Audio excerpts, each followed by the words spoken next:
აღდგენითი სამუშაოები რუსთავ-თბილისის დამაკავშირებელ საავტომობილო გზაზე. სავალ ნაწილზე ავტოტრანსპორტის მოძრაობა ნაწილობრივ შეზღუდულია. ამ ეტაპზე ამ მონაკვეთზე მდინარე მტკვრის ნაპირსამაგრის სამუშაოები მიმდინარეობს. მოეწყობა ხიმინჯოვანი კედელი, რის შემდეგაც ჩატარდება გზის რეაბილიტაცია. სამუშაოების დასრულება ივლისის ბოლოს იგეგმება. თამარ ჩიკვატიაგი ამბობს.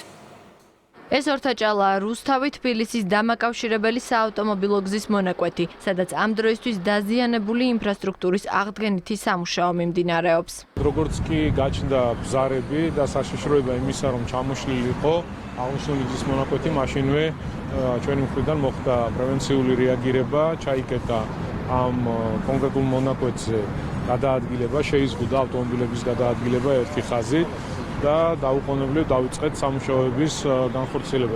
პრობლემის გამოვლენისთანავე სავალ ნაწილზე ტრანსპორტის მოძრაობა ნაწილობრივ შეიზღუდა და დაიწყო სარეაბილიტაციო სამუშაო. ახალთან ერთად გრძელდება მიმდინარე პროექტების განახლება. ამ წუთში მიმდინარეობს ხიმინჯების ბურღვა და ხიმინჯოვანი კედელი უნდა მოეწყოს. რის შემდეგაც გზის საფარის მოწესრიგდება და აქ გავლა გახდება სრულად უსაფრთხო. კომპლექსური სამუშაო უწყვეტად გრძელდება. ამ ეტაპზე მტკვრის ნაპირსამაგრის სამუშაო მიმდინარეობს. პროექტით პირველ ეტაპზე მოეწყობა ხიმინჯოვანი კედელი, რის შემდეგაც გზა სრულად განახლდება. მიმდინარეობს დაზიანებული საყრდენი კედლის ქვაბულის მომზადება, მოეწყო დაახლოებით 50 ხიმინჯი ფერდის გასამაგრებლად.